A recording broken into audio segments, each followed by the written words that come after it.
자, 안녕하세요. 북스런 카페 여러분. 자, 오늘은 이제 저번 시간에 이어가지고 이 tudor 시대 때 사회 경제적 변화를 볼게요. 먼저 이제 청교도 혁명이 일어났던 배경은 경제적 배경부터 이제 해가지고 그것이 사회적으로 이제 새로운 계층이 형성되고 이런 걸 바탕으로 해서 청교도 혁명이 일어났거든요. 이런 과정을 좀 보는데 먼저 이제 경제적 발달 내용을 좀 보겠습니다. 자, tudor 시대부터 혁명이 발생한 1640년 사이에 영국 사회는 많은 변화를 겪었으며 이러한 사회적 변화는 청교도 혁명의 주된 배경 내지 원인이 되었다. 1520년부터 1640년까지 영국 인구는 배로 증가했으며 이러한 인구 증가는 농업 생산력을 이제 기술을 자극하여 기술이 개량되고 대규모 경작지를 중심으로 경작지의 증가를 초래했다. 특히 이제 15세기 이래 영국의 국민적 산업으로 성장하기 시작한 모직물 공업이 육성해지면서 이에 따라 양모에 의해서 울타리 치는 양모를 위하여 울타리를 치고 목장을 만드는 이른바 인클루즈 운동이 날로 선행했다. 그 결과 수많은 소농과 빈농이 토지로부터 추방되어 토지 없는 임금 노동자로 전락이 됐고요. 한편 농업 노동자들 고용해 대규모 경작지를 자본주의적인 어떤 경우와는 자본가족 차진농이 등장했고 지주라는 그 영국 농업 경영의 이른바 삼분할제가 어, 성립되었다. 그래서 그게 이제 계층적으로 볼 때 이게 세 개 계층이 형성됐다는 거죠. 예. 앞에 지주, 자본가족 차진농, 예. 그다음에 여기 이제 농업 노동자 이런 계층으로 이제 분화됐다는데 여기서 차지라는 것은 남의 땅을 빌렸다는 뜻이야. 그러니까 자기 땅도 있고 남의 땅을 빌려 가지고 농사를 짓는 그런 사람들 자본가적 차지농이라고 하는데 보통 우리나라에서는 요걸 이제 모델로 해서 경영형 분홍이라는 개념을 이제 만들었죠. 조선 후기 때 등장한 경영 분홍과 연결돼서 이제 얘기를 하고 있는데요. 자, 이 자본가적 차지농은 주로 어떤 계층이냐면 예전에 소개한 요몬 계층이 이제 여기에 해당해요. 지주 계층은 젠트리가 이제 해당되죠. 예. 이렇게 이제 있고요. 그래서 여기에는 좀 살펴볼 게 인클로즈 운동 관련된 내용을 좀 볼게요. 자, 인클로즈 운동 내용을 제가 이제 여기에 정리를 좀 해봤거든요. 인클로즈 운동은 크게 이제 15세기부터 해가지고 해서 거의 이제 그 17세기까지 거쳐서 이제 일어났던 그 내용인데, 어, 1차 인클루즈 운동은 모직물 공업을 바탕으로 이제 일어났어요. 그래갖고 이제 1차 인클루즈 운동이 해갖고 이때 농민층의 분화가 가속화됐고요. 그리고 농업자본주의가 이제 시작되기 시작하죠. 예. 그리고 이제 또 그 1차 인클루즈 운동 전후해 가지고 등장했던 것이 1차 산업혁명이야. 보통 우리가 인제 산업혁명 하면 음 18세기 후반에 시작된 것을 얘기하잖아요. 그런데 15세기에서 16세기까지 예 요때 1차 인클루전 운동 거의 비슷한 시기에 1차 산업혁명이 있었어요. 그러니까 1차 산업혁명이라는 것은 여기가 이제 산업혁명이면 이게 1차 산업혁명이면 산업혁명 전에 있었던 산업혁명이라는 뜻 같아요. 그래서 인제 모든 사람이 다 쓰는 용어는 아니고 일부에서 쓰고 있거든요. 서기에서도 그걸 얘기를 하고 있으니까 일단 이게 산업혁명 이전의 산업혁명, 영국에서 산업혁명의 맹아로서 등장한 그 산업혁명 1차 산업혁명 정도 기억을 해 두시면 될 것 같고 그다음에 인제 우리가 쓰는 2차 산업혁명 있죠? 그 19세기 후반에 중후반에 있었던 그 산업혁명은 오리지널 산업혁명이 중간에 있고 그 전은 1차 산업혁명, 그 이후에는 2차 산업혁명 이런 식으로 구별을 하더라고요. 그래서 우리가 이제 1차 산업혁명 하면 교과서에서는 우리가 생각하는 그 18세기 후반때 산업혁명을 얘기하고 있지만 서기나 세계문화사나 뭐 그런 책에서는 이 1차 산업혁명을 산업혁명 이전의 산업혁명 그러니까 인제 여기 그 1차 인클루전 운동 무역에 시작된 산업혁명을 보고 있어요.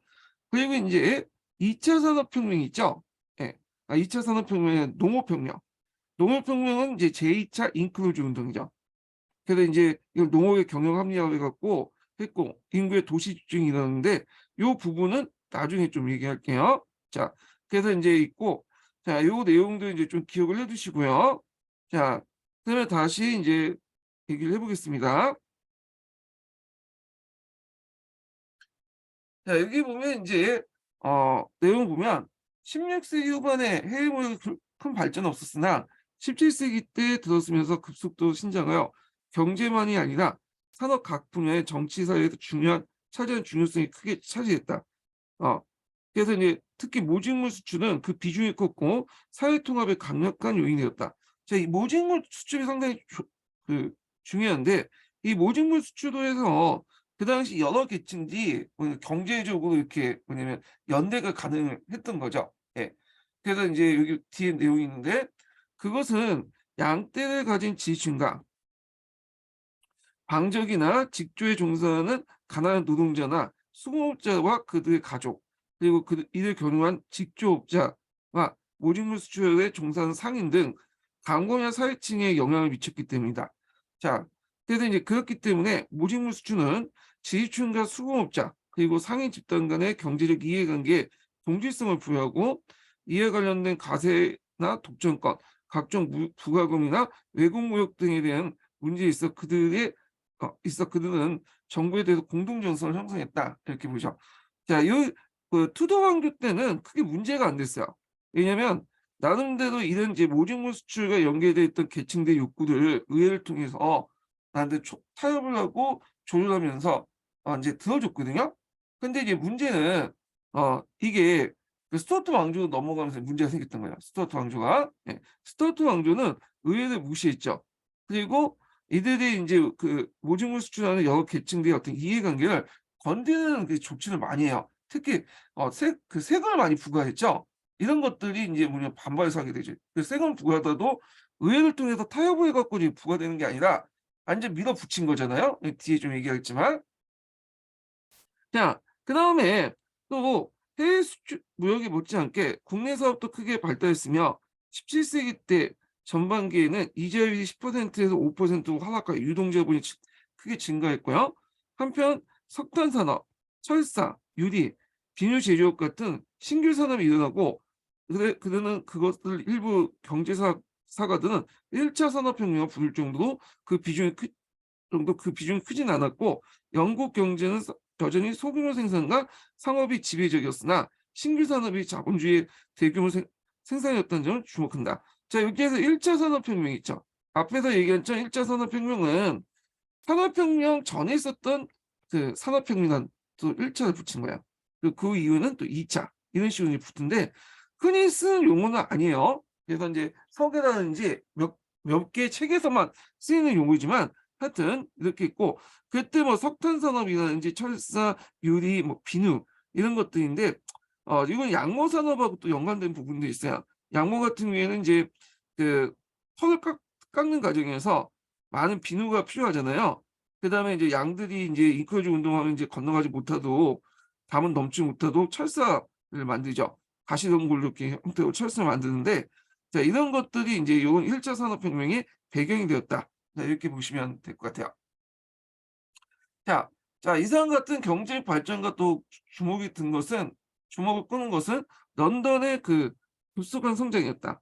16세기부터 17세기 초에 거천 그 경제 성장의 주요 국민이 런던에 집중됐으며 인구는 1500년에 6만 명이었던 것이 1640년에는 45만 명 증가했다. 자, 이 기간에 인구가 전체적으로 배로 증가하는 사실과 인구가 2만 5천 명이 넘는 도시가 없었던 사실을 감안한다면 런던의 인구가 증가는 놀라운 사실이 아닐 수 없으며 지방과 농촌의 잉여 노동력이 런던에 집중되었다고 볼 수 있다. 자, 1550년 영국의 주요 수출 상품이었던 오징어의 90%가 런던을 거쳐 서출됐고 그다음 17세기 때 런던은 영국의 수출이 70% 내지 80%를 장악하고 있었다. 자, 게다가 런던에서는 각종 법정이 집중돼 있어 영국의 법정 중심지로서 런던은 거대한 지대를 장악하고 있었다. 그러므로 만일 왕권이 런던을 상실한다면 그것은 군사, 경제 및 정치 면에서 주요 자원을 상실한 뜻하는으로써 런던을 상실한 왕이 연명할 가능성이 희박하다. 자, 이런 것들 볼 수 있었던 게 뭐냐면 청교도 혁명 때 그 과정에서 이제 그 당시 이제 찰스 1세가 도망치잖아요. 런던을 이제 버리고 이제 도망하는 가운데서 이제 문제가 생겼던 거죠. 그래서 이제 요건 뒤에 좀 얘기할게요. 그래서 이걸 런던을 이제 버리고 도망갔기 때문에 외곽지로 도망갔기 때문에 이런 이제 청교도 혁명의 그 청교도 세력들이 주도권을 장악할 수 있었던 그 배경인데 이렇게 이제 보고요. 자, 그래서 이제 앞에 언급했던 이런 여러 가지 있죠. 경제적 변화. 일단 잉크로즈 운동, 그 다음에 오직물 수출을 해갖고 공동전선이 형성됐고요. 그 다음에 또 1차 산업혁명이 일어났고, 그리고 이 런던의 급속한 성장, 이런 등등을 해가지고, 이런 경제적 발전을 위해서 사회적 변화가 일어나요. 자, 이 사회적 변화에서 좀 볼 게 뭐냐면, 새로운 계층들이 막 성장하기 시작했다는 거예요. 그래서, 그리고 이런 계층들이 청교도주의를 받아들였다는 거죠.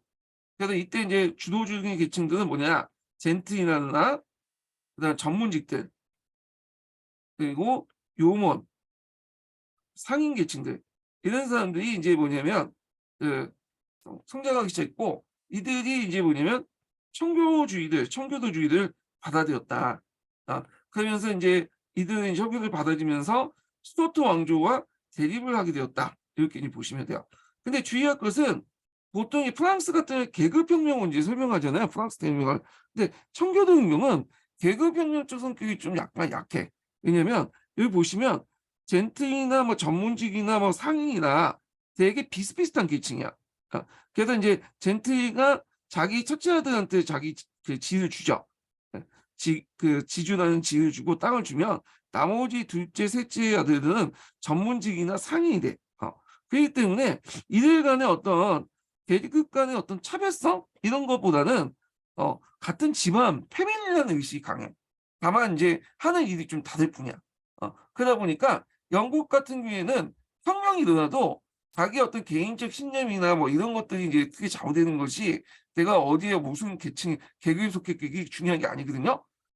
그래서 이런 것들이 좀 약간 다르다. 프랑스와 달리 프랑스는 계급적인 대립 구도가 있었지만 어 영국 같은 게 개인의 어떤 신념이라든지 가치관에 의해서 이렇게 했고 약간 이제 정치적 성격에만 한정돼서 이제 볼 필요는 있다는 거죠. 사회 경제적 대립 구도가 아니라. 자, 하여튼 여기 좀 볼게요. 자, 일단은 첫 번째 등장했던 것이 젠트리하고 요몬 계층 같은 거죠.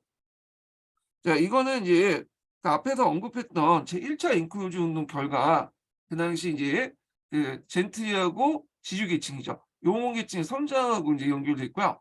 그리고 나머지 젠트리가 되지 못했던 아들들은 그 도시로 와서 이제 전문직에 종사를 하잖아요. 그러다 보니까 전문직도 같이 늘었어. 예.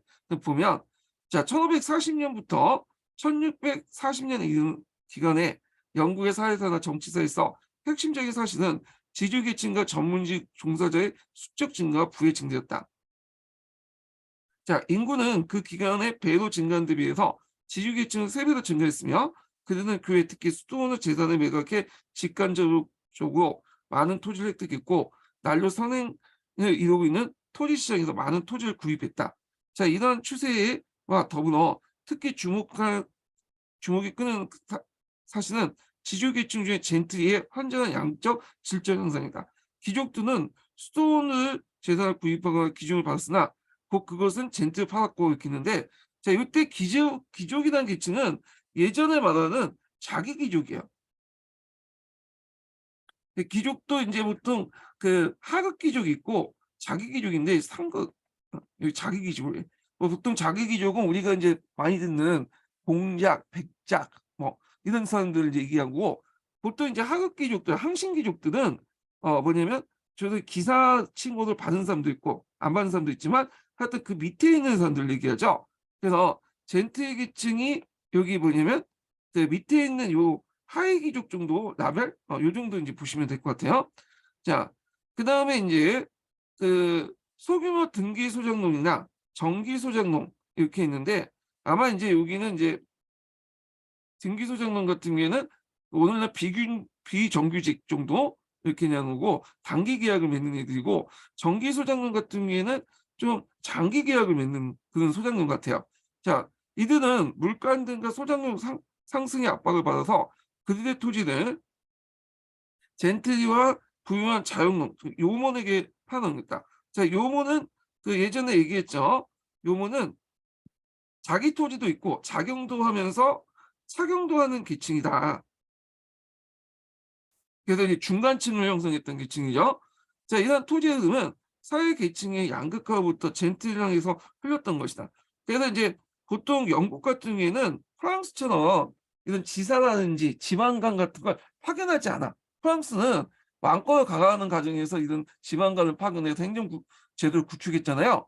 근데 영국 같은 경우에는 치안판사 제도가 있어갖고 실제로 지방간들보다는 이 젠트리가 주 역할을 했어요.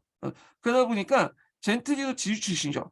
그러다 보니까 이제 사회의 여러 가지 양극화 문제에 대해서 거의 뭐 방치했까? 뭐 조장을 했다고 보시면 될 것 같아요. 근데 이제 프랑스 같은 경우에는 나름대로 이 지방간들이 와갖고 강력한 왕권을 통해서 사회적 양극화를 되는 거를 좀 약간 규제를 한 게 있었잖아요.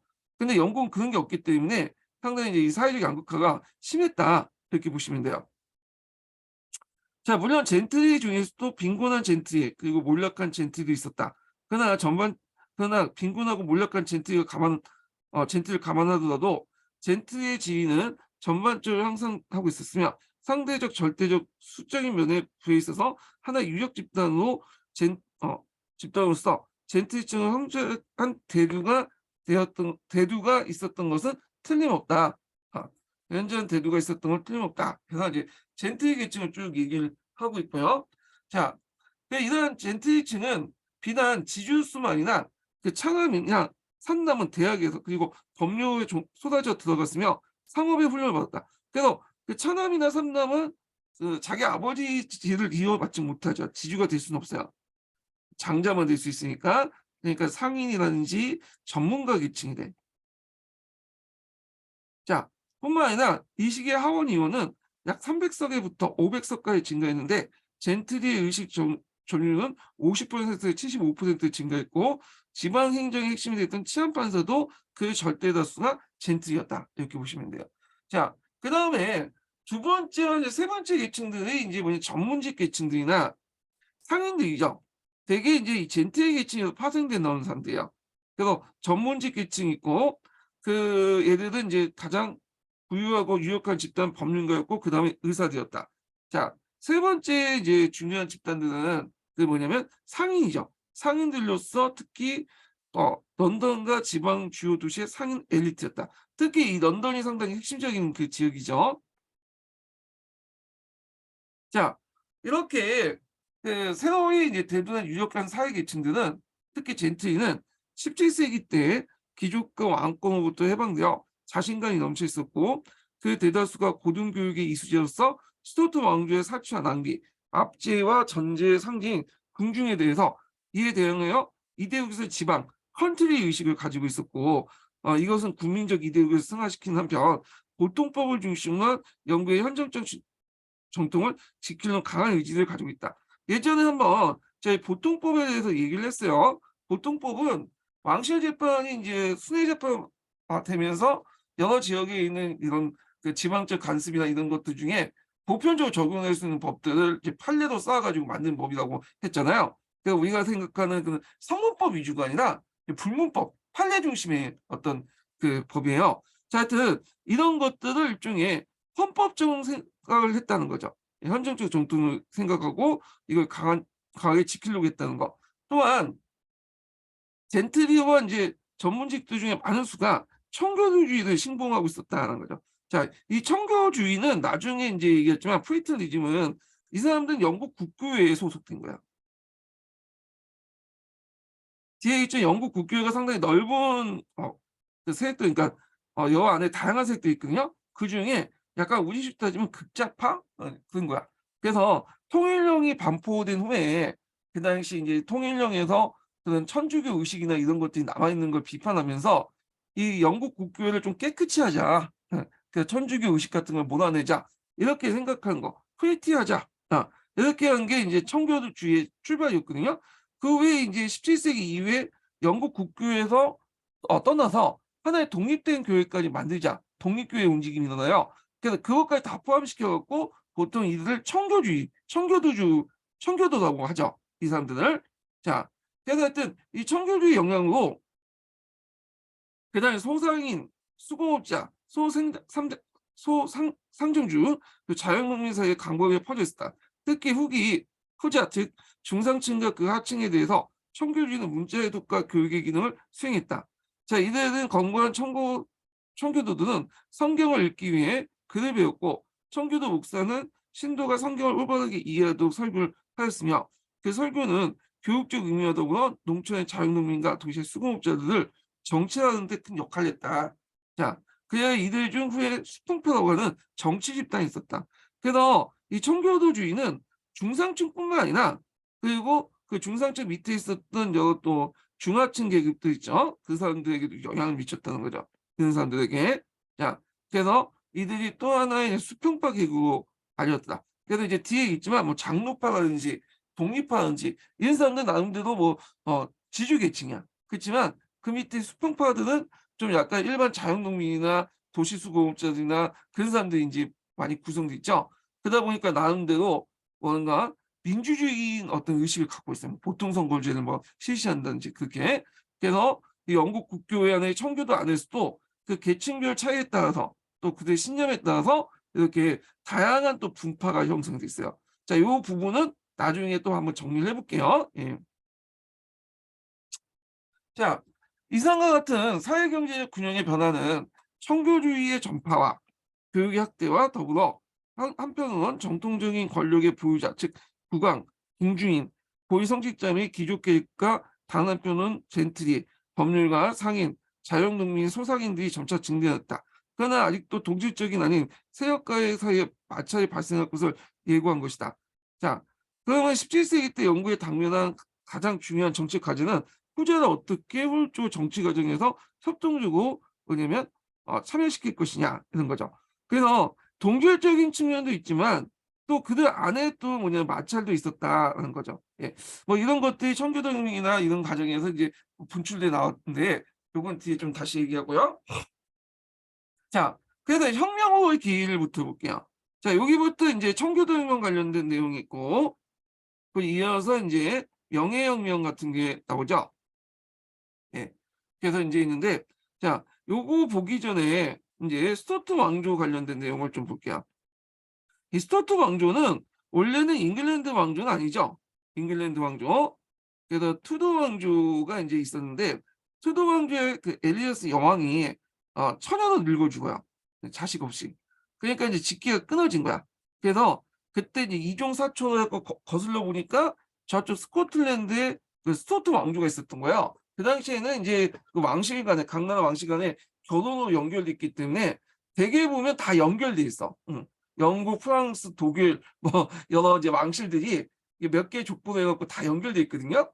그래서 이제 스투어트 왕조의 그 뭐냐면 메리 스투어트의 아들, 예, 엘리자베스 여왕이 이제 처형시켰던 메리 스투어트의 그 아들을 제임스 6세인데 이 제임스 6세가 영국 왕 제임스 1세로 맞죠. 그래서 이 스투어트 왕조가 투도 왕조를 이어받았어요. 예. 그래서 이제 이게 시작됐던 건데, 자, 여기에서 이제 그로서 스코틀랜드 왕과 그 다음에 그 잉글랜드가 원래 다른 나라였는데 제임스 1세에 의해서 그냥 하나 엮어졌죠. 그래서 왕국은 독립적이에요. 잉글랜드 왕국과 스코틀랜드. 근데 국왕은 한 명이야. 공동의 국왕을 모시잖아요. 이런 거는 이제 동국연합이라고 하는 건데요. 자, 그래서 있다가 나중에 이제 이게 완전히 뭐냐면 화학적으로 결합되었고 이제 통합이 됐죠. 예, 그 나중에 얘기고. 자, 그래서 이제 이렇게 스투어트 왕조가 등장했는데 이 스투어트 왕조는 특징이 뭐냐면 그 당시 이제 그 스코틀랜드에서 왔기 때문에 스코틀랜드 의회 뭐 권한 이런 것도 없거든요. 근데 잉글랜드 예전부터 의회 권한이 좀 있었고 강했잖아요. 그래서 의회가 왕하고 타협하면서 정치를 했는데 근데 정치적 경험이 전혀 없는 거야. 그래갖고 그 대륙에 프랑스에 이제 그 뭐냐 왕권 신수를 들먹이면서 얘기를 하는데 와서 이제 도입을 했는데 왕권 신수설 자체가 영국에서 먹혀지지가 않아요. 예. 그러다 보니까 항상 의회와 갈등을 막 빚게 돼. 그래서 투도 왕조 같은 절대 왕권에서 투도 왕조는 적당히 타협해서 했는데 얘네들은 이제 항상 갈등을 이렇게 일으키게 되고 이런 것들이 이제 청교도 정신으로 무장된 그런 의회 많은 그 사람들과 대립을 하게 되죠. 그러면서 이제 결국에 청교도 혁명이 일어나게 되고 그렇게 되는데 자, 요 과정을 이제 보기 전에 약간 그 정리를 좀 하고 넘어갈게요. 자, 여기 이제 좀 볼게요. 자, 스튜어트 왕조는 이제 보면 그 네 명의 이제 초임 왕이 있었죠. 제임스 1 세, 찰스 1 세, 찰스 2 세, 제임스 2 세. 이렇게 인제 있는데 자, 여기 좀 눈여겨볼 게 뭐냐면 이들의 공통된 그 목적이 뭐냐면 의회와 대립하는 과정에서 왕권을 강화하려고 했다. 그래서 이 대륙의 이제 왕권 신수설 같은 개념을 두어서 뭔가 자기를 왕권을 강화시키려고 했던 거죠. 자, 근데 왕권을 강화시키는 방법이 좀 달랐어요. 그러니까 앞에 있었던 제임스 1 세와 찰스 1 세를 먼저 보면요. 일단은 제임스 1 세와 찰스 1 세는 영국 국교의 강화 정책을 해요. 영국 국교에. 그래서 인제 있고 자, 그 제임스 1 세와 찰스 1 세 영국 국교의 강화 정책인데 요게 또 미세하게 또 차이가 있어. 자, 제임스 1 세 같은 경우에는 반카톨릭 반청교도예요. 이 제임스 1 세 자체가 스투어트 그 왕실은 주로 청교도보다는 그 천주교를 믿었거든요. 근데 이 사람들은 좀 약간 인제 저쪽 장로교 계통의 그런 그러니까 신교의 을 믿고 있어, 개인적 신앙을. 근데 개인적 신앙은 상관없이 이 사람은 그 영국 국교를 통해서 왕권을 강화시키려고 했거든요. 근데 이 걸림돌이 두세 개 있어. 카톨릭과 그리고 청교도죠. 청교도는 아직 영국 국교에 있었지만 약간 인제 그 좀 극좌파 있었던 개념들이죠. 처음에 이제 제임스 1 세가 메리 스투어트의 그 아들이었잖아요. 그러니까 인제 메리 스투어트가 좀 카톨릭 신자이기도 하고 그러니까 인제 이 카톨릭들은 상당히 반겼어. '제임스 1 세가 우리를 위해서 정치할 것이다.' 근데 막상 얘가 집권을 하다 보니까 이 카톨릭이나 청교도를 다 까버린 거야. 예. 그러다 보니까 인제 어떤 대립 구도가 형성됐냐면 영국 국교회와 카톨릭 그다음에 청교도 간의 대립 구도를 형성했어요. 그래서 카톨릭 보면 가이 포커스라는 사람이 그 가이 포커스 가면 있죠? 가 그 저기 영화를 보면 그 소재도 많이 나오는데 가이 포커스가 인제 국회에 들어가서 하약을 터뜨리는 그런 사건이 있었어요. 그래서 가이 포커스 하약 음모 사건이라고 하는데 그래서 인제 이 카톨릭의 그래서 가이 포커스 하약 음모 사건을 볼 때 요거는 이제 '카톨릭하고 제임스 1 세가 사이가 되게 나빴다.' 이렇게 보면 될 것 같아요. 근데 어떤 책에서는 이거 잘못 기술해 놨더라고요. '제임스 1 세가 친카톨릭 정책을 폈다.' 그 서양사 총론에는 그렇게 적혀 있더라고. 근데 그거 아니에요. 예. 다른 책이나 검색을 해 보시면 알겠지만 제임스 1 세하고 카톨릭하고 사이가 안 좋고 그것 때문에 가이 포커스가 인제 가면을 쓰고 저기 의회에 들어가서 뭐 그 하약을 터뜨리려고 했던 거고 하여튼 그런 거야. 여기서 이제 잘못 알려지고 이제 좀 잘못된 오개념인데 자, 이렇게 이제 구도가 있었고요. 찰스 1 세 볼게요. 찰스 1 세는 자기 아버지와 마찬가지로 영국 국교의 강화 정책을 했어요. 근데 이 사람이 이제 내세운 영국 국교회는 어느 국회는 고고학파야. 고파교회라고 하죠. 뒤에 좀 설명했지만 영국 국교회는 의례적으로 카톨릭을 많이 받아들였잖아요. 교리상으로는 신교지만. 그렇기 때문에 그 안에서도 좀 뭐냐면 카톨릭의 어떤 의식을 좀 적게 받아들이는 저파교가 있고요. 그에 반해서 이제 카톨릭의 그쪽의 교리를 적극적으로 받아들이니까 의례나 이런 것들 적극적으로 받는 고파교회가 있어. 고파교회가 친카톨릭적 성향이 좀 강해. 카톨릭적 성향이 강해. 근데 이제 찰스 1 세는 자기 부인의 뭐 영향 등 뭐 여러 가지 요인을 해 갖고 이 사람이 이제 처음부터 그렇진 않았지만 점점 이제 카톨릭으로 이렇게 기우게 돼요. 근데 영국 국교회가 다수인 그 영국인들이 통치하는데 전면적으로 카톨릭을 내세울 수는 없잖아요. 그러니까 뭘 내세웠냐면 영국 국교회지만 카톨릭 의식을 적극적으로 받아들인 고파교회, 고교학파를 적극적으로 밀어주는 거죠. 그렇기 때문에 이게 친카톨릭적 성향을 갖고 있는 거야. 겉으로는 영국 국교이지만 그리고 인제 당연히 반청교도일 수밖에 없겠죠. 예. 영국 그 국교에서 그 고고학파는 좀 극우인데 이 반청교도 그 청교도는 극자잖아요. 그러다 보니까 이제 구도가 형성이 될 수밖에 없고요. 이게 잉글랜드에서만 강요하는 게 아니라 영국 국교의 정책, 그러니까 친카톨릭적인 영국 국교회를 잉글랜드만 강요하는 게 아니라 스코틀랜드도 강요해요. 그러다 보니까 찰스 1세는 또 스코틀랜드에 강요하던 과정에서 반란이 나요. 스코틀랜드에서. 예. 자, 하여튼 나중에 설명하고. 그럼 대립 구도가 어떻게 되냐? 자, 카톨릭과 영국 국교회가 한 편 먹고, 예, 그다음 청교도와 이렇게 대립하게 되죠. 그리고 그 안에서 왕당파, 의회파 이런 대립 구도가 형성됐다. 그리고 이제 이 과정에서 발생된 것이 청교도 혁명이죠. 자, 그래서 이제 청교도 혁명 끝난 후에 이제 찰스 1세는 처형당하고 크노웰이 집권을 했는데, 크노웰이 이 청교도주의과에서 이제 정치를 하게 되는데 많은 사람들이 이거에 대해 염증을 느끼기 시작해. 그래서 처음에는 청교도주의에 대해 상당히 호감을 느꼈던 많은 사람들이 청교도를 이제 버리게 되죠. 예. 그래서 이제 왕정 복구 이후에 이제 찰스 2세가 이제 등장했는데 찰스 2세나 그 제임스 2세 그 동생은 카톨릭 교도야, 아예. 어. 앞에 이제 제임스 1세와 찰스 1세는 카톨릭 교도가 아니었거든요. 근데 이 사람은 카톨릭 교도야. 신앙적인 차원에서 받아들인 거야, 개인적으로. 그래서 이 사람도 당연히 친카톨릭 정책을 내세우죠. 이거는 단순히 정치적인 목적도 있지만 왕권과는 정책적 목적도 있지만 개인 차원으로 또 신앙심과 또 결부된 것도 있어요. 자, 그러면서 이제 어떤 구도가 형성되냐면 여기에서 이제 국교회, 의회와 그 다음에 카톨릭 간의 대립 대상이 이제 되는 거야. 그래서 심사령이나 임신보호령이나 이런 것들이 궁하고 더불어서 이때부터 청교도가 영국 국교회를 있기는 하지만 이제 조금씩 영국 국교가 아니다라는 인식을 갖게 된 거, 비국교도라는 인식을. 그래서 이제 더불어 청교도도 의도하지 않지만 탄압을 받게 돼요. 예. 그래갖고 이제 있고 나중에 청교도는 이제 이때 이제 뭐냐면 얘는 비국교다라는 인식을 가지게 하고 그리고 결국에는 공식적으로 명예혁명 이후에 이게 독립하죠. 하나의 독립국교도 이제 만들어지죠. 예. 자, 그래서 하여튼 이렇게 해서 이제 제임스 1세부터 있고 찰스 1세, 찰스 2세, 제임스 2세까지 이렇게 이런 종교 정책과 그 당시 대립구도 관련된 내용을 좀 봤어요. 이 구도를 가지고 접근하시면 상당히 편하실 거예요. 예. 자, 그러면 내용을 이제 들어가 볼게요. 자, 엘리자베스 1세 때부터 투도 왕조가 단절되고 그 당시 메디 스투어트의 아들이었던 스코틀랜드 왕이었던 제임스 6세가 영국 왕 제임스 1세로 즉위하자 절대 왕권과 의회 및 국민의 원만한 관계가 사라지게 되었다. 자, 제임스 1세는 의회를 좀 무시했죠.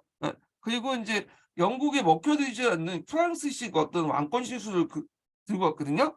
그래서 제임스는 영국 왕이 되기 전에 자유왕국의 진정한 법이라는 논문을 써서 왕권 신수설을 주장했다.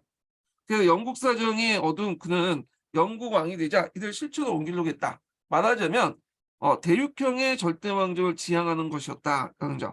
자, 그래서 의회와 이제 갈등을 이제 호명하게 되는데 이 사람은 상당히 또 똑똑했어요. 뒤도 나와 있지만 나름대로 성경도 만들고 그리고 이제 절대 왕권을 이제 구축 위해서 나름대로 이제 뭐냐면 아까 지금 얘기한 그 왕권 신설 이런 것도 주장하고 이제 글도 썼거든요. 예. 그래서 그 관련된 내용을 좀 볼게요. 여기는 자세히 안 나와갖고 잠깐 이제 심화 규제 내용 볼게요.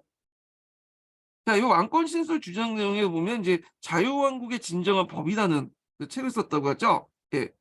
그래서 이제 보면 성경에서는 왕이 신으로부터 불린다. 왕권은 어떤 의미에서 보면 신의 권력에 비유된다. 왕은 신하를 세우기도 하고 폐하기도 하며 높이기도 말하는 권력, 즉 살리거나 죽이는 권력을 지녔다.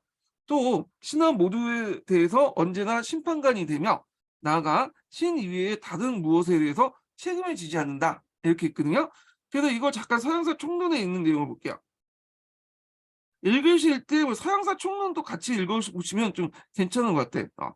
근데 서양사 총론 읽어보시면 알겠지만 제임스 1세가 친카톨릭 정책을 폈다 이렇게 적혀 있거든요. 요거는 역사적 팩터가 안 맞아. 요거는요. 자, 이거를 고려하면서 보시면 되는데 어떤 책을 읽든 간에 책에 잘못된 내용이 있어요. 예. 그래서 뭐 좀 잘못된 내용이 있다 해서 이 책이 있다면서 잘못된 아예 그냥 이 책이 뭐냐면 읽을 만한 가치가 없다 이런 식으로 이제 평가할 필요는 없겠죠. 극단적으로 모든 책이 있는 거고 그런 잘못된 내용이 있고 이거는 다른 책과 좀 약간 교차로 읽어가면서 분석을 할 필요가 있어요. 예. 자, 그 같은 내용을 볼게요. 제임스 1세는 왕권 신수를 고집하여 1609년 의회에서 왕은 지상에서 신의 대의자여 신의 자리에 앉아 있을 뿐 아니라 신 자신의 의회소조차도 신이라 불리고 있다라고 선언했다. 자, 그리고 그는 착한 군주는 법에 따라 행하긴 하지만 항상 법을 초월해 있고 거기에 구애받지 않는 존재다. 법 위에 있다는 거죠. 그러다 보니까 이제 의회를 완전히 무시하게 되죠.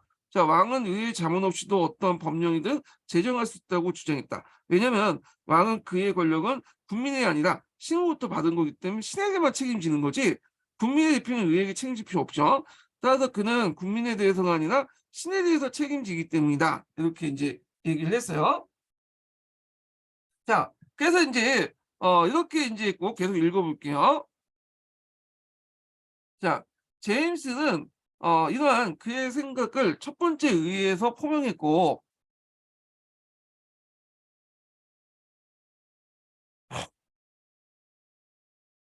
자, 이에 놀란 하원은 곧 반대 의사를 포명했다.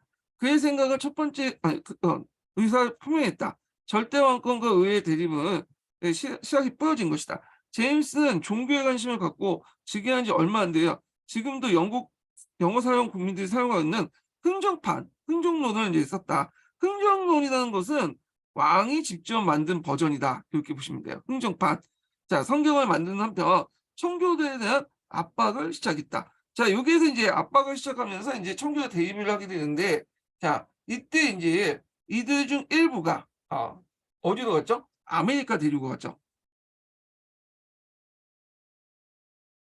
그 과정에서 이제 뭐냐면 그 아메리카 대륙에 가고 뭘 거기서 자기 어떤 종교적 이상 이런 것들을 세우려고 했는데, 자, 이걸 이제 뭐냐면 이제 뒤에 좀 다시 얘기했지만 이 청교도도 여러 파들이 있어요. 그래서 이들이 어떤 파냐 예전에 물어본 적이 있거든요. 이들은 이제 피그앤 파더즈라고 해. 그래서 해외로 나와서 자신들이 원하는 어떤 공동체, 청교도 독립교회를 만들려고 하는 세력들이야. 그냥 아메리카 대륙을 진출했다. 이 부분은 미국의 독립혁명할 때 다시 좀 얘기할게요. 하여튼 제임스 1세 때부터 이제 청교도들이 밖에 나가기 시작했다. 이렇게 기억을 해두시면 될 것 같아요. 자, 그리고 주교가 없으면 왕도 없다는 신념의 소유자인 제임스에게 청교도는 영국 국교의 주교 제도를 파괴할 위험이 있는 것으로 보였던 것이다. 예. 그래서 이거 좀 기억을 해두시면 될 것 같고요.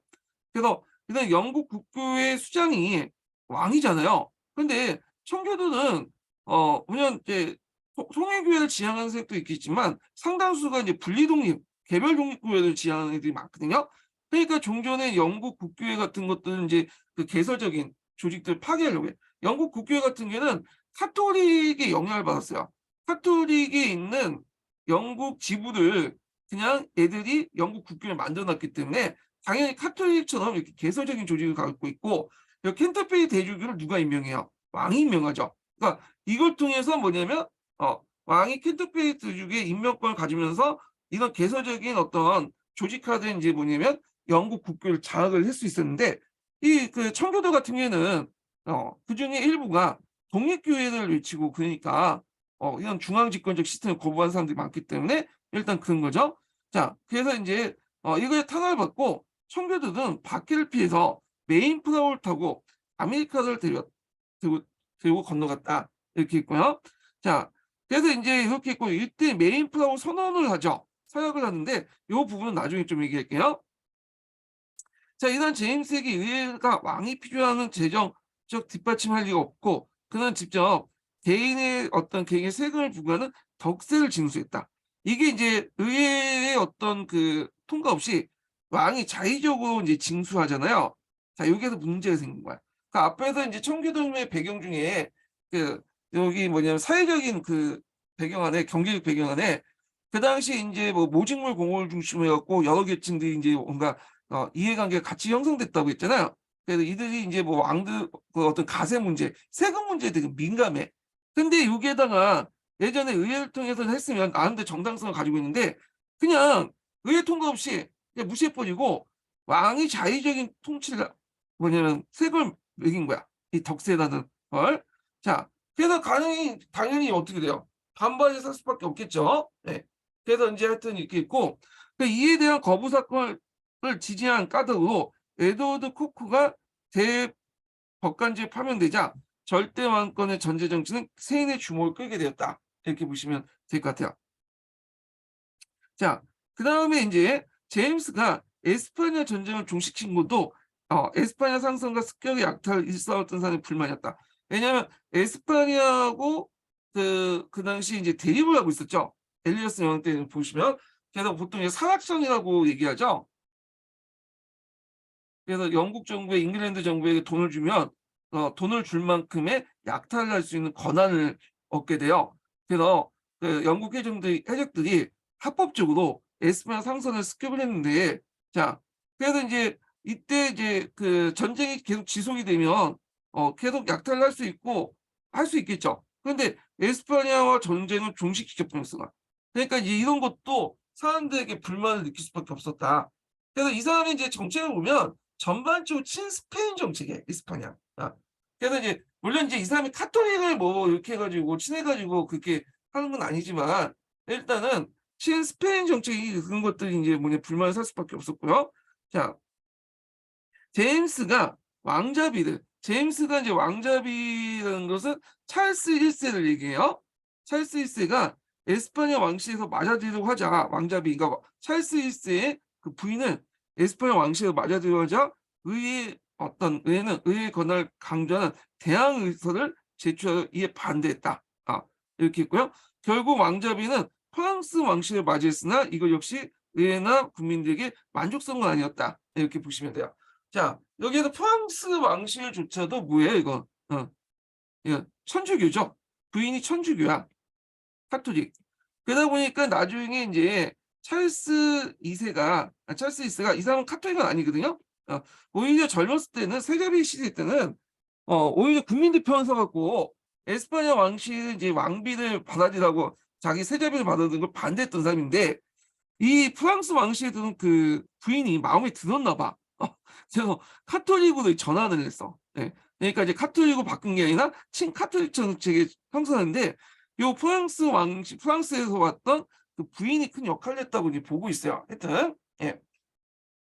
자, 그래서 이제 이렇게 있고요.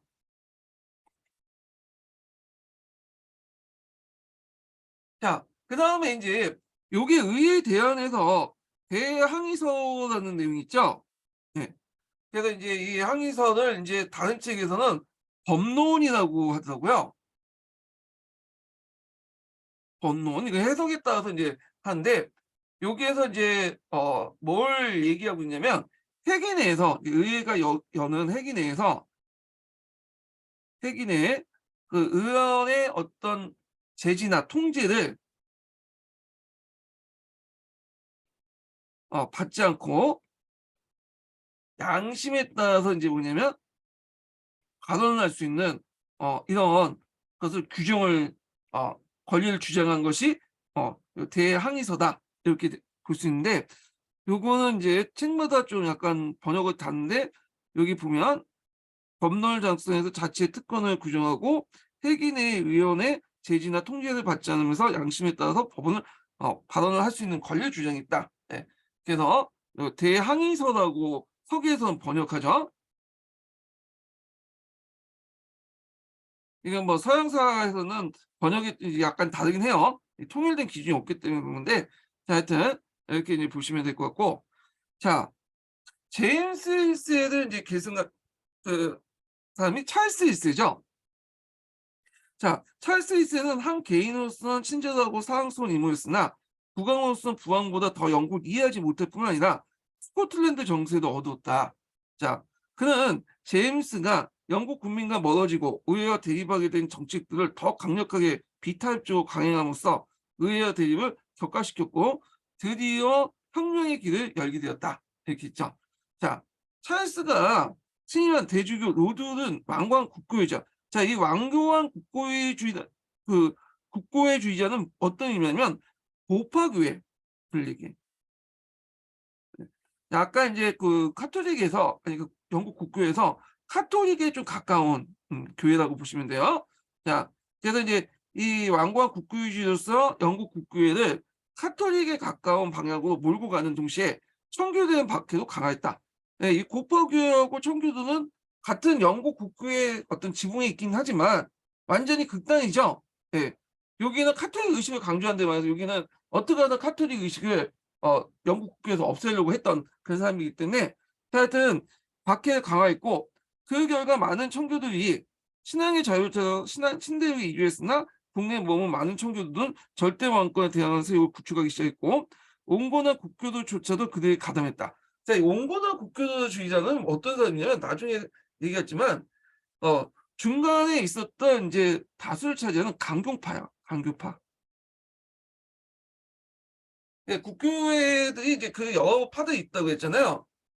그래서 이제 강경파 관련된 내용인데 요거는 서양사 개념어 사전에 있더라고요. 예, 그래서 제가 한번 찾아봐 가지고 이게 올라갔거든요.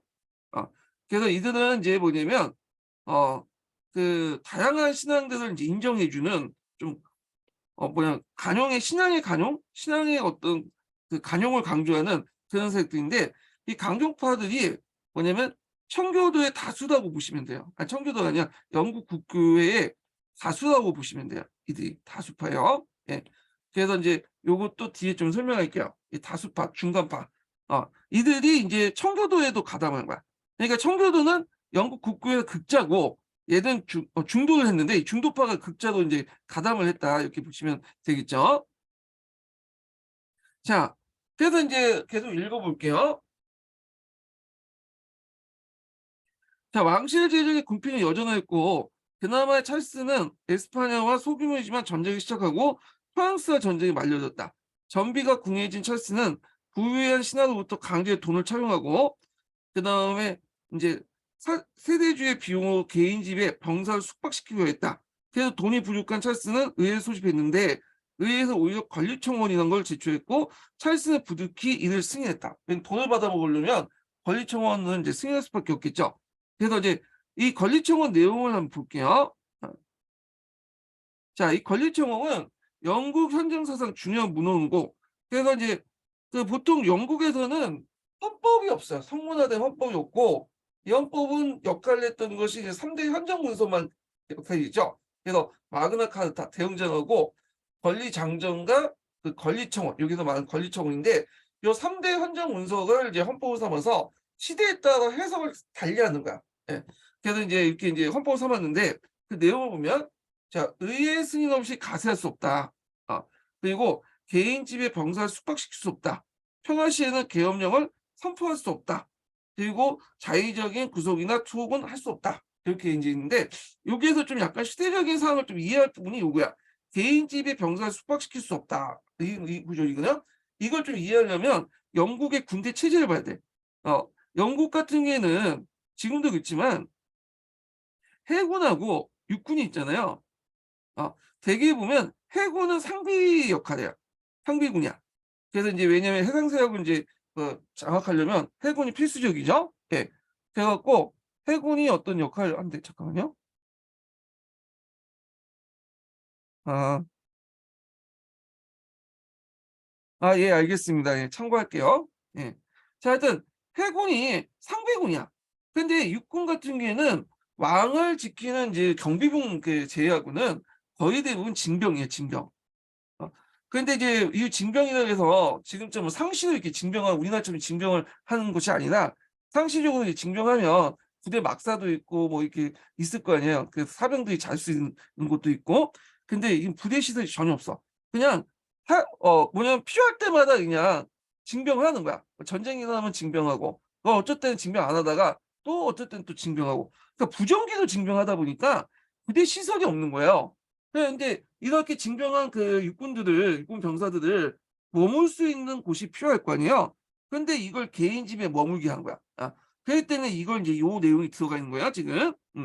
자 그래서 인제 이런 내용들 좀 기억을 해 두시고 자 이와 같은 이의의 완강한 반항에 당면한 찰스는 다시 의회를 소집하지 않겠다고 작정하고 1629년에 그 의회를 해산하고 11년간 의회 없이 로드와 보수적인 스트라 포드 백작을 의지하여 자의적인 전제 정치를 실시했다.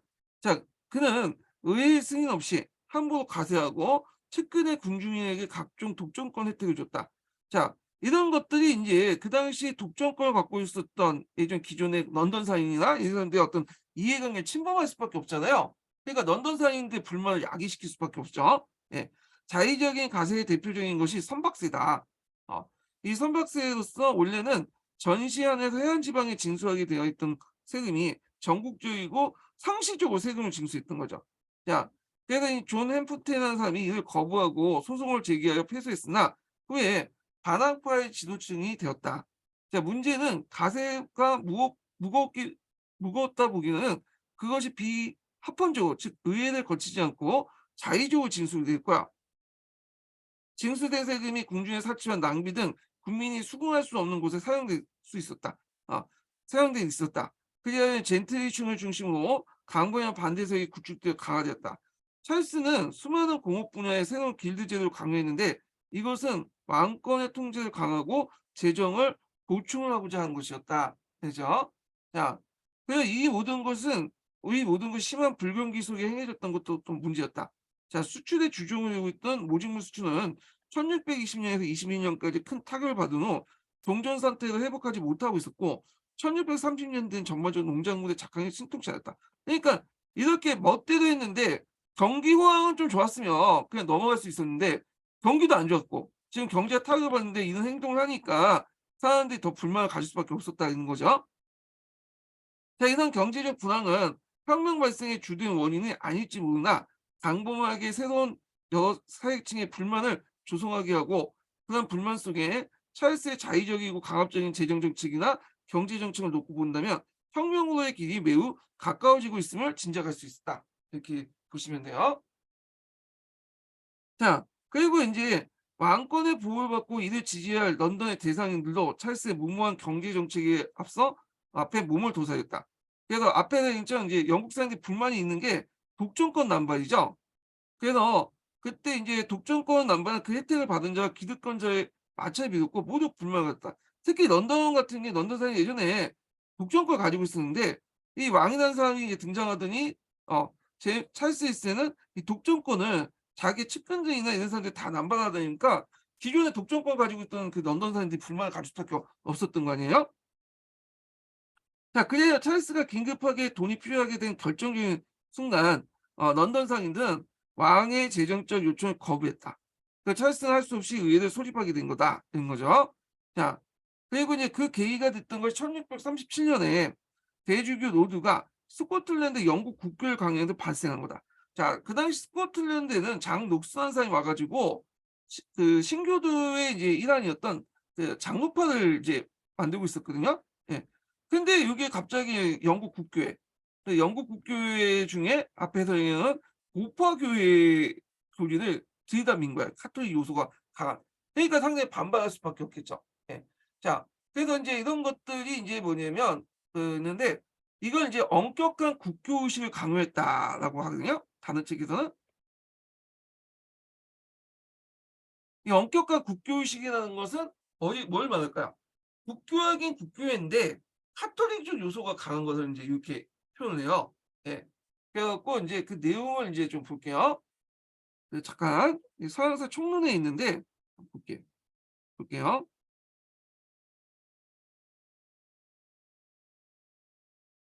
당시 이제 찰스 1 세가 집권할 때는 어떤 시기였냐면 그 당시 30년 전쟁 와중이었어요.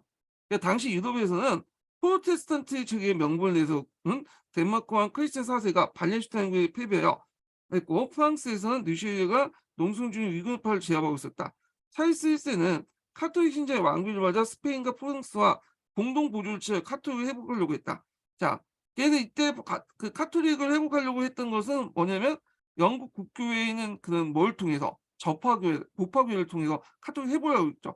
대놓고 회복은 좀 힘드니까. 자, 이때 1633년에 보수적인 고고학파, 예, 고파교회라고 하죠. 요들을 캔터베리 대주교 임명하고 엄격한 국교 의식을 실시를 강요했다. 그래서 고고학파는 카톨릭 쪽에 가까운 파야. 그래서 요를 통해서 카톨릭을 서서히 이제 회복하려고 했던 것이죠. 근데 요거를 뭐냐면 스코틀랜드의 장로급까지 학대에 적용시켰어.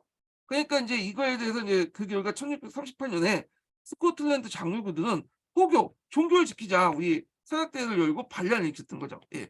그래서 이제 이런 내용들 같이 기억을 해두시면 될 것 같고, 자, 스코틀랜드 장로파들 단계가 완강하게 이제 정을 보였고, 그러니까 이제 스코틀랜드 싸워야 되잖아. 그러니까 돈이 필요하죠. 런던 상으로부터 정비를 조달하지 못한 찰스는 어쩔 수 없이 1640년에 또 자기가 원하진 않았지만 의회를 소집을 하죠. 근데 이 의회가 이제 그 거의 10몇 년, 10년 넘게 이제 소집이 안 됐다가 이제 소집을 하게 된 거잖아요. 그러니까 불만이 많겠죠. 의회가 왕의 요청을 받아들이지 않고 그동안 쌓인 불만을 터놓자 찰스는 이를 해산했다. 자, 이 해산을 그 의회를 뭐냐면 단기의회라고 해. 단기의회. 금방 끝났기 때문에 단기의회라고 하죠. 자, 그런데 이제 재개됐던 스코틀랜드 전투에서 계속 패배를 하니까 궁지에 몰린 찰스는 같은 해 이제 10월에 또다시 의회를 소집했는데 소집할 수밖에 없는데 이 의회는 1650년 53년에 가서야 왜냐면 정시 후 해산됐기 때문에 이걸 장기의회라고 해요. 장기의회. 예. 자, 그래서 그 당시 이제 장기의회 개설 있고 이 장기의회는 당연히 그 반항파들이 다수겠죠. 특히 누가 많겠어요? 청교도들이 이제 많이 들어와서 거의 의회 주도권을 장악하고 있었거든요. 그래서 종전에 이제 뭐냐면 여러 가지 자의적인 세금도 있죠. 선박세를 폐지한다든지, 그다음에 왕권의 이제 상징이었던 성실청을 해체하든지, 그다음에 강압적인 어떤 국교의 정책들을 철폐하든지, 고파교의 정책들 이런 것들 있죠. 자, 뭐 이런 것들을 이제 하게 돼. 그 뒤에 이제 나오는데, 자, 청교도 혁명 내용 볼게요.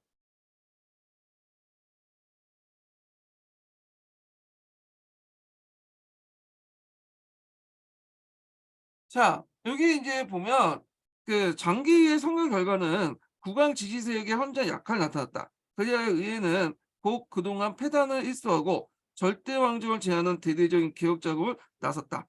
선박세 같은 부당한 가세를 폐지하고요. 요때 이제 장기의 개혁이에요. 예. 그다음에 성실청과 같은 왕권의 특별법전을 해체하는 동시에 그 강압적인 국교의 정책의 고파교회 정책을 왜냐면 철회하고 그다음에 이제 그 3년마다 그 의석의 정기적 소집을 뭐냐면 결의했다. 어. 그래서 이제 요거 관련된 내용 쓰라고 하면 그다음에 장기가 이제 그 등장하고 나서 찰스 2세기 요구했던 거 써라. 그러면 쓰셔야 되겠죠. 한 두세 가지를. 자, 요게 좀 눈여볼 게 뭐냐 선실청이라는 거예요. 성실청. 성실청은 왕실 법정의 일환이야. 그래서 그 법정 안에 들어가면 천장 위에 스타 별이 그려져 있기 때문에 이걸 성실청이라고 하거든요. 요건 예전에 한번 기출에 언급됐었어요. 그 여러 사건들 막 나열해 놓고 요 사건들 순서 쓰라고 하는 문제가 있었어요. 거기에 성실청이라는 그 내용이 나오거든요. 자, 성실청 관련된 내용 한번 볼게요. 자, 성실청에는 헨리 7세에 의해서 설치된 그 특별법정이다. 그 명칭은 법정으로 사용되는 방의 청정에 별이 그려져 있는 데서 유래했다. 원래는 왕의 국무회의의 특별위원회로서 왕국의 각종 법전들을 감독하는 임무를 맡았다. 그러나 재판을 신속하게 진행시키기 위해서 배심원을 비롯한 보통법 절차를 생략하고 피고의 권리를 무시할 수 있었다.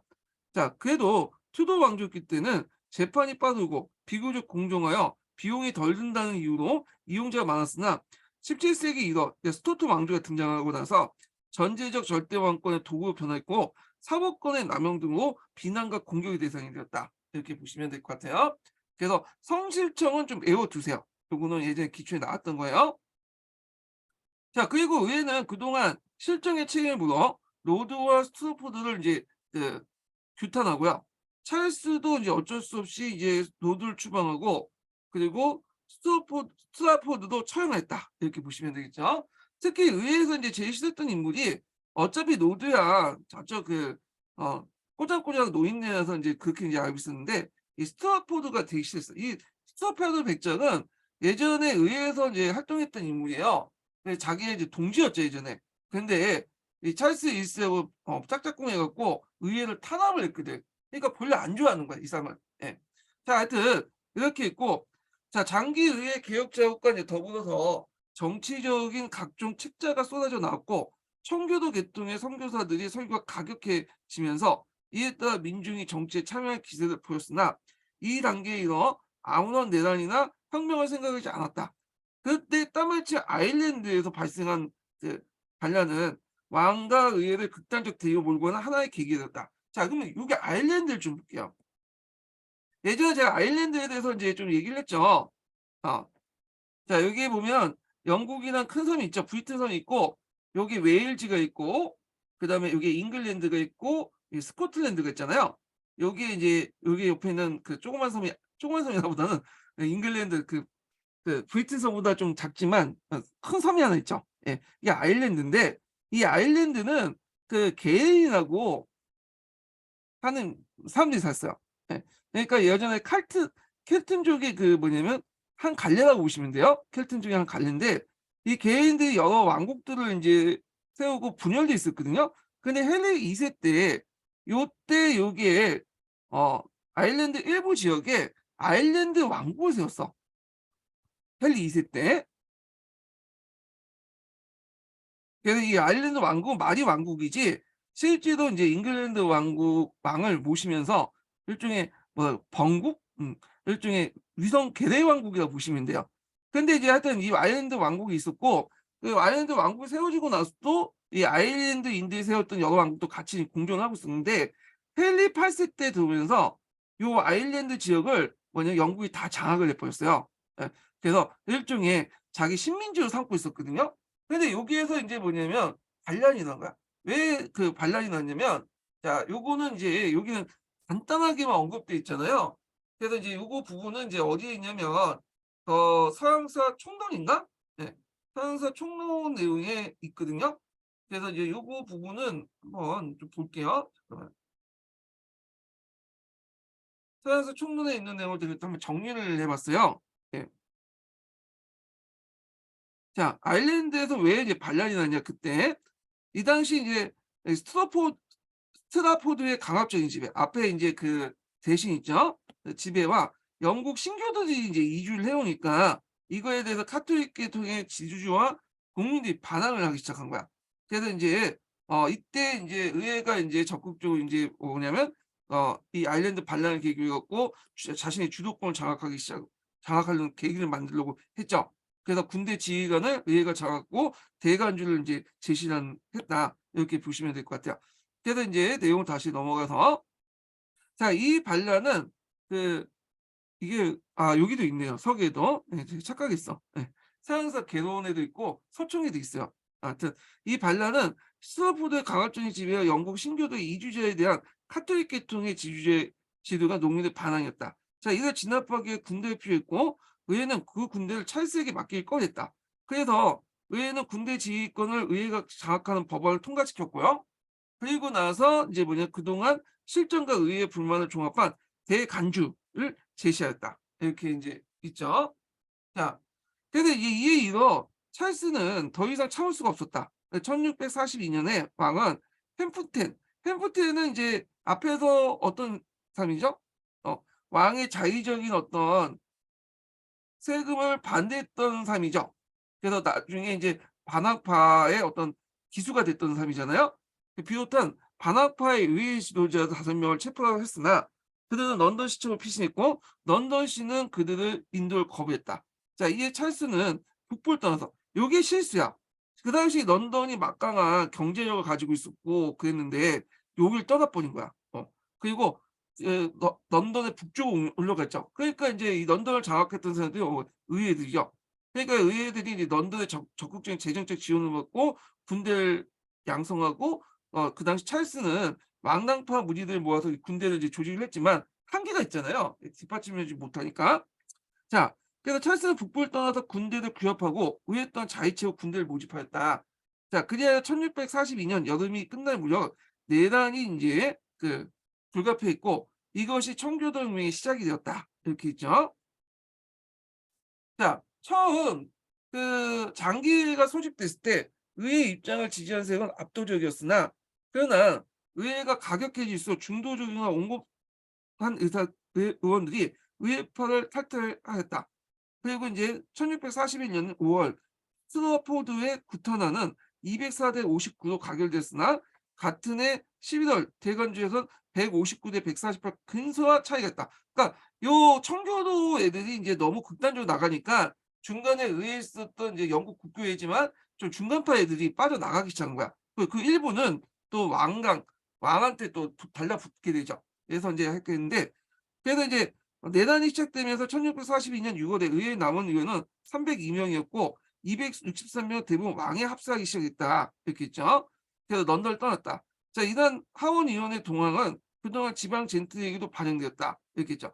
우리가 보통 지방 젠틀리 하면 뭔가 다 청교도인 같이 생각을 하는데 이게 상당히 복잡해요. 왜냐하면 청교도당에서 모두 다 청교도층에서 가지고 반란을 혁명을 했던 것도 아니고요. 그리고 청교도 중에서도 또 망당파가 있어. 그 안에서도. 그래서 젠틀리도 물론 상당수가 청교도혁명에 참여했고 그들 지지했지만 또 상당수는 또 왕을 지지하는 사람도 많았다는 거죠. 그거는 어떤 특정한 계층이 어떤 그 누굴 지지하고 왕을 지지하고 의회를 지지하는 그게 아니라 개인의 어떤 종교적 차이나 신념 이런 성향이 그게 오히려 더 그 근본적이었다는 거죠. 그래서 인제 이 청교도 혁명이 계급 혁명이 될 수 없는 건 그런 이유 때문이야. 예. 자, 하여튼 자, 그렇게 이제 그러면 이렇게 양분된 젠틀에게 현저하게 사회경제 차이나 어 지혜 차이가 있었던가? 별로 없었던 거죠. 그래서 이게 이제 예전에는 막스이로 했다면 이걸 청교도혁명의 계급혁명이라고 봤는데 최근 연구를 보니까 그냥 이런 거 중요한 게 아니야. 청교도 있는 사람들도 그 저기 의회파가 있고 카톨릭을 믿는 사람도 의회 그 저기 그 뭐야 아니 청교도를 믿는 사람도 망당파가 있고 카톨릭을 믿는 사람도 의회파가 있어요. 이거는 종교 신념 뭐 개인적 정치적인 어떤 생각 등등이 합쳐져 갖고 그냥 자기가 내린 판단인 거지 계층이나 계급 때문에 이 나눠졌다. 우리가 생각하는 도식하는 그 구분 자체가 의미가 없다는 거죠. 예. 차이가 있다면 그것은 정치나 종교 문제에 대한 의견 차이거나 정통적 국왕을 섬겨온 정설 문제다. 자, 젠틀리 중에 적지 않은 수가 내란이라든지 극단적 상태를 회피하기 원했고 끝끝내 중립을 지켰다. 또 어느 편에 가담할 경우 카톨릭과 국교도가 망당파적으로 많았고 대부분 청교도 의회편이었으며 그래서 이제 평균하여 의회파가 왕당파에 비해 10살가량 영향이 높다. 그러니까 되게 그렇다는 거야. 그래서 그 안에서도 상당히 뭐냐면 이런 평균적인 것도 있지만 또 여기에서 반대도 많았다는 거죠. 예. 자, 그래서 이것은 찰스 일세의 전제 정치가 얼마나 직접 체험했는가의 차이에서 온 것이다. 이 밖에 두드러진 차이는 왕당파가 비교적 후진적인 북부와 서부에서 우세했고 의회파는 동부와 중부 그리고 런던을 비롯한 주요 도시에 우세했던 지역적 차이가 있다. 개인적으로 이제 차이가 크지만 그 안에서 평균적으로 나누면 청교도는 의회파, 그다음에 국교도나 카톨릭은 왕당파 이렇게 있고 그다음 지역적으로 좀 후진 지역은 왕당파, 그다음 좀 의회파는 동부나 중부, 런던 같은 것들이 우세했다는 거죠. 우리가 이제 전라도 지역은 이제 민주당 찍고 그 저쪽 그 경상도 지역은 국민의힘을 찍는 거 그런 거 비슷하다고 보시면 근데 그 안에서도 그 전라도 지역에서 국민의힘 찍는 사람도 있고 그다음에 경상도 안에서도 민주당 찍는 사람 있잖아요. 그러니까 이제 이거는 평균적인 거지 우리가 생각한 것처럼 이렇게 딱 양분화돼 갖고 이렇게 했던 건 아니다. 이렇게 보시면 될 것 같아요. 자, 그래서 인제 뭐 자기들이 가진 귀족 앞에서 얘기했던 자기들이 가진 귀족들은 뭐겠어요? 뭐 후작, 백작 이런 사람들은 왕당파에 많이 가담했으나 중립을 지킨 사람도 있었고 그다음에 소수지만 의회파에 가담한 귀족 중에 유력한 사람도 있었다. 그리고 그 안에서도 인제 도시의 이제 쭉 내용인데 이건 각자 읽어 보시고 예. 그래서 인제 이상 같은 사실을 볼 때 청교도 혁명은 봉건적 귀족의 지지는 절대 왕권과 진보적 부르주아의 투쟁이나 시민혁명의 도식이 반드시 일치한 것이 아니고 더구나 계급 투쟁은 아니었다. 그래서 이 내용들 좀 기억을 해 주시면 될 것 같아요. 자, 그런데 뭐 청교도 혁명의 의의나 뭐 평가서와 이건 나오지 않을 것 같아. 왜냐면 이거는 분분하고 이거 나올 만한 것도 아니죠. 그래서 요거는 이제 단답형으로는 이제 나오는 거기 좀 나오기 때문에 요런 거는 논술형이 나올 수 있는 문제고요. 이런 게 있구나 하고 넘어가시면 될 것 같고 여기에선 사건 위주로 보시면 돼요. 팩트 위주로. 자, 내란이 시작될 때 왕당파인 기사당이 우세했으나 의회파인 원두당이 동부의 젠틀리 출신의 크노웰이 출연으로서 전세가 가졌다. 이렇게 했죠. 크노웰은 이제 이끌었던 그 부대를 철기군이라고 하죠. 철기군. 음. 그래서 이 쿠노에는 신앙심이 두터운 철기군을 조직을 했고 마스터 무원에서 뭐냐면 왕군을 격파하고요. 그리고 이제 철기군 중에 핵심 부대를 또 만들었죠. 이게 신형군이야. 예. 철기군 중에 핵심 부대를 만든 게 신형군이고 이 신형군이 이제 네스비에서 이제 결정적인 승리를 거뒀다. 이렇게 했죠. 예. 그래서 이제 요 마스터 무어 전투하고 네스비 전투 좀 외워 두세요. 이거 객관식 기준이 한번 나왔어. 요 내용이 지문으로 나왔어요. 선지로 나왔는데 잠깐 이제 보면 여기 있죠. 지도를 보면 여기 있어요. 자, 요 네이지비 여기는 이제 그 서양사 그 개론에서는 요걸 뭐라고요?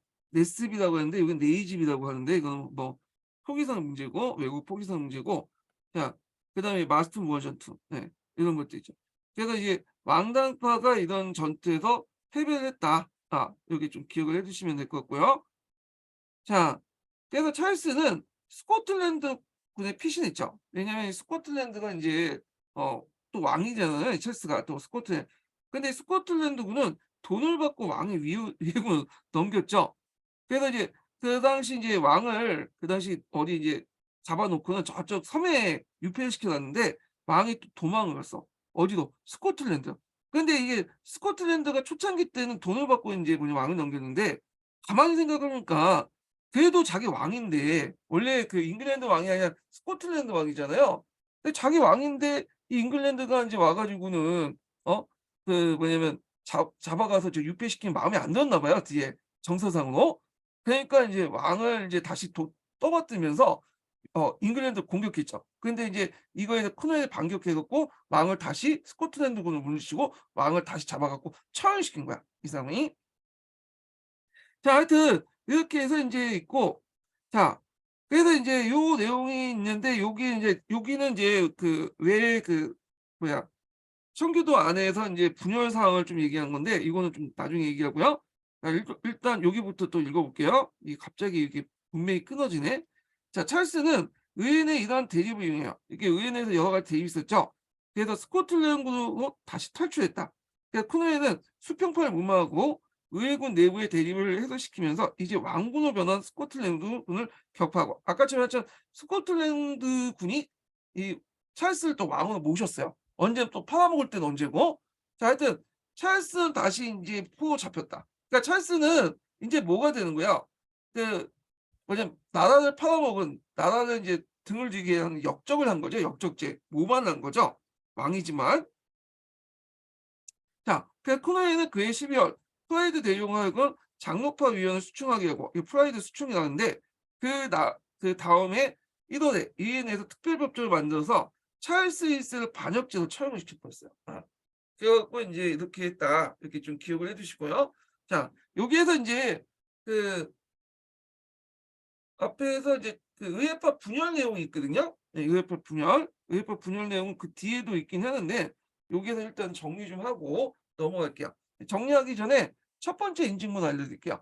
첫 번째 인증문은 52 번입니다. 예 첫 번째 인증문 52 번이에요. 예. 자 그럼 보면 제가 정리한 내용을 좀 볼게요. 자 의회파 그러니까 인제 그 청교도 안에서도 여러 파별로 구성돼 있어. 예.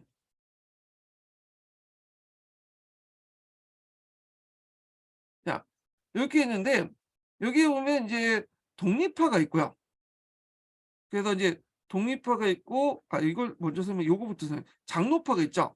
그래서 장로파는 그 뭐냐면 장로제를 실시해서 왕권과 타협을 모색하고 의회에서 다수를 차지한 거야. 이폰 왕조를 지지하고 이들은 이제 영국의 그런 주교제도 있죠. 이 주교제도처럼 뭔가 이제 통일적인 개서적인 어떤 조직체가 필요하다. 예. 그래서 인제 전국적인 통일교회를 요구했던 세력이 장로파들이야. 예. 그리고 그 밑에 이제 독립파인데 독립파들은 획일적인 교회 제도를 배격하고 철저한 신앙의 자유를 주장하는데 크노엘이 독립파죠. 그래서 인제 크노엘이 그 군대를 장악하고요. 이들 출신들은 대개 보면 중소지지층이라고 보시면 돼요. 중소지지층. 그리고 이제 왕권을 제어하고 공화정을 실시하지만 제한 선거를 하고요. 독립교회, 그러니까 어떤 조직화된 그 교회가 아니라 개별 독립교회를 강조해요. 교회 자주성을 이제 존중을 하고요. 그다음에 그 밑에 있는 계층들이 이제 청교도를 받아들이는 계층이 수평파들이죠. 수평파들은 이제 경제적으로 볼 때는 그 중소 지주층은 아니고 자영농이나 뭐 소농 계층들이나 도시의 뭐 직인 계층들, 좀 한 단계 좀 낮은 애들이에요. 자, 이들은 독립화 내에서 민주주의적인 공화정을 이제 주장하면서 일부 진보적인 장교와 사병으로 구성됐다는 거. 그래서 이제 이들이 내세웠던 이제 그 내용을 보면 정치적 평등을 달성하려고 보통 선거, 요건 앞에서 이제 독립화의 제한 선거하고 좀 다르죠. 그 의회의 정기적인 소집, 법 운영의 평등을 내세웠다. 자, 이런 것들은 지금 입장 볼 때 상당히 뭐냐면 좀 당연한 건데 그 당시에는 상당히 굉장한 거죠. 그래서 이제 여기 보면 서양사 총론에 보면 평균파는 주로 정치 평등을 달성을 주장하면서 피지배층의 동의에 입각한 정치, 어, 성문학 헌법, 보통 선거, 의회 우위를 요구했다. 이렇게 보시면 되고, 그 다음에 신앙의 자유를 이제 뭐냐면 했죠. 종교적 강요. 그러니까 이것은 독립파의 쿠노에가 좀 다른 생각이야. 쿠노에는 아예 그냥 뭘로 다 깔려고 했어요. 청교도로 깔려고 했죠. 근데 이제 수평파는 자신은 청교도지만 개인이 뭘 믿든 간에 그건 인정해 줘야 된다. 그런 입장이야. 그 12월제 폐지 뭐 이런 것들을 내세웠다. 이렇게 보시면 될 것 같아요.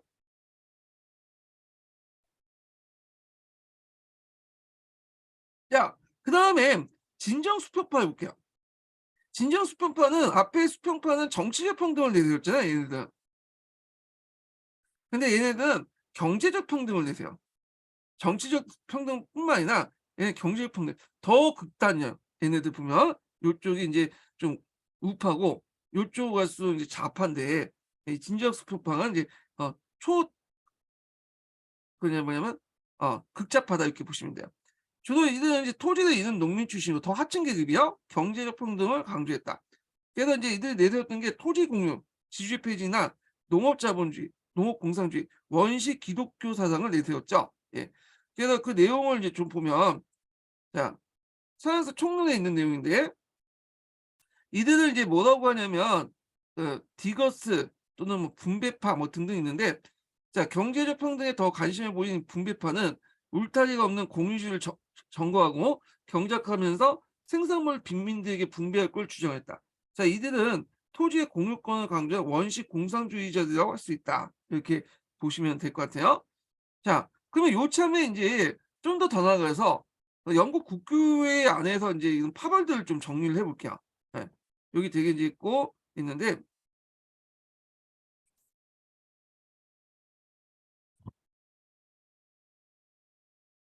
자 영국 국교회는 하나의 색깔론을 가지고 있지 않고 그 안에 여러 파벌들이 존재하고 있어요. 그래서 요거를 좀 정리를 해 보겠습니다. 자 예. 제가 인제 그 표를 정리했거든요. 예. 자 여기 영국 국교회는 구교적 요소와 신교적 요소가 같이 있다 그랬죠. 그래서 칼뱅파의 온건한 칼뱅파를 받아들이면서 어 교리적으로는 그렇게 받아들이면서 천주교의 의례를 이제 받아들이는 그런 요소가 있는데 자 그래서 인제 여기에 이제 크게 성교회가 있고 청교도가 있는데 원래 청교도는 영국 국교에 속한 한 파예요. 네. 그러다가 인제 나중에 명예혁명 이후에 이게 나가죠. 얘네 독립교회하면서 그래서 이제 보통 교과서라든지 서기에서는 청교도가 영국 국교와 다른 것처럼 얘기하지만 실제로는 청교도는 예전에 영국 국교에 속했던 건데 나중에 인제 소급 적용해 가지고 그냥 그 명예혁명 이전에 이후에 그 나갔잖아요. 그걸 이제 소급 적용해서 그 이제 뭐냐 그냥 청교도를 이제 영국 국교와 달리 설명을 하고 있거든요, 개념상으로는. 그렇지만 처음에는 청교도가 영국 국교에 안에 있었던 거예요. 자 보통 이제 성공회 여기에서 정통 성교회라고 볼게요. 정통 성공회, 정통 국교도 오늘 성교회라고 하는데 그 안에서 카톨릭 요소를 어떻게 받아들이냐에 따라서 고파교회, 저파교회, 저교회파, 고파교회 이렇게 인제 나눌 수 있어요. 저파교회라고도 하는데 얘네들은 고고학파는 카톨릭 요소가 강하고 예배와 성직의 중요성을 강조했다는 거. 그다음에 저파교회 같은 경우에는 프로테스탄트 요소가 강해요. 프로테스탄트는 아니지만 뭐냐면 그 프로테스탄트와 좀 가까운 사람들이죠. 그래서 인제 있고 그래서 인제 이런 특징을 갖고 있고요. 그리고 인제 성공회 내에서 또 특징이 뭐냐면 얘네들은 이제 뭐냐면 그 성공회는 칠성사 그 성사제도 중에 두 개만 인정하거든요. 예. 그래서 이제 루터처럼 성체성사하고 세대성사를 인정해요. 그래서 이제 근데 이 적파교회 같은 한 이제 청교도는 성체성사하고 세대성사는 인정 안 해. 아, 그런 것들. 근데 얘네들은 인정하거든요. 예, 강구회파. 근데 이제 고파교회와 적파교회 중간 사이에 있는 강구회파가 있는데 얘들이 다수야. 예. 그래서 얘들은 이제 요 중간인데 실제로 영국의 국교회는 대부분 요도 파되었다. 이렇게 보시면 돼요. 강교회파. 그래갖고 이제 그리고 얘들은 성체성사와 세대성사를 성사수 두 개는 인정해요. 성공에서는. 자, 청교도를 볼게요. 청교도를 보면 아예 인제 얘네들하는 이 공통점이 뭐예요? 청교도는. 어, 얘네들은 그 영국 국교회는 카톨릭 요소를 없애려고 하죠. 그리고 청교도라고 해서 따로 독립교회를 만들려. 예, 국교에서. 예. 그래서 인제 이렇게 있는데 나중에 인제 명예혁명 이후에 그 국교에 계속 남아 있었던 청교도들이 있었어요. 얘들 잔류파라고 하는데 잔류파들은 이제 나중에 저 성공에 통합되고요. 이 분리파들만 여기 분리파든 비국교도라고 했는데 그 개념 자체가 언제 때냐? 이게 좀 복잡한데 명예혁명 이후부터는 이들도 국교도라고 비국교도 인식을 하기 시작해요. 카톨릭처럼. 그렇지만 공식적으로 이게 뭐냐면 된 게 명예혁명 이후죠. 말 잘못했는데 다시 할게요. 예. 그래서 청교도 혁명이 끝난 후에는 이들도 원래는 국교도였는데 이때부터 점점 이제 비국교도라는 인식을 갖게 돼요. 카톨릭과 마찬가지로. 그렇지만 형식상은 뭐냐면 영국 국교에 있다가 명예혁명 이후부터는 하나의 왕국, 하나의 종교 원칙이 폐지되면서 이들이 뭐가 된 거야? 국교도가 이제 완전히 비국교도가 된 거야. 그러니까 여기는 인식만 가는 거고 이건 이제 완전히 분리됐다. 명실상부는 이제 비국교도였다. 그래서 이 청교도 혁명부터 이들은 조금씩 사회에서 비국교도로 인식되기 시작했고 명예혁명 이후부터는 아예 이제 교회가 분리됐다. 이렇게 이제 인식을 하시면 돼요. 자, 거기 보면 분리파와 안에서도 또 앞에서 얘기한 장로파도 있고요. 그다음에 이제 그 독립파도 있고 수평파도 있고 그다음에 이제 아까 디거즈 이런 것도 있죠. 그리고 해외에서 이제 뭐냐면 새롭게 새로운 공동체를 이제 뭐냐면 세우려고는 피그인 파드주가 있고 앞에서 설명하지 못한 그 칠레파가 있어요. 칠레파는 제세례파의 영향을 받았다고 그래요, 얘네들이. 그래서 인제 뭐 신약 성서의 내용에 따라 신앙 고백을 한 사람들에게만 세례를 베풀한다 고 믿으며 이 때문에 이제 제세례파는 유아 세례를 인정하지 않는다는 거 이런 것들. 성서 원리, 침례, 그 만인 사제 뭐 이렇게 있는데 뭐 침례파가 있고 침례파 교회도 있죠, 지금 우리나라에서도. 예. 뭐 이런 내용도 인제 기억을 해 두시면 될 것 같고요. 그래서 이게 다양하게 복잡하게 인제 뭐냐면 구성이 됐다 이렇게 보시면 돼요, 요 안에. 자, 그래서 인제 이렇게 한번 됐고 그다음 장이 이제 뭐냐면 크로웰 관련된 내용이죠. 예. 그래서 이제 국왕 찰스 1 세가 처형되고 나서 공화정이 이제 성립되잖아요, 공화정이. 그 영국에서 이제 유일하게 이제 이 시기가 공화정식인데 이 공화정이지만 실질적으로 북쪽처럼 북쪽이 이제 말은 공화정이지만 어 독재를 하고 있잖아요, 김정은이. 똑같이 크로웰이 독재를 하고 있었어. 예. 그래서 이 크로웰 관련된 내용은 좀 쉬었다가 다시 진행을 해 보겠습니다. 예.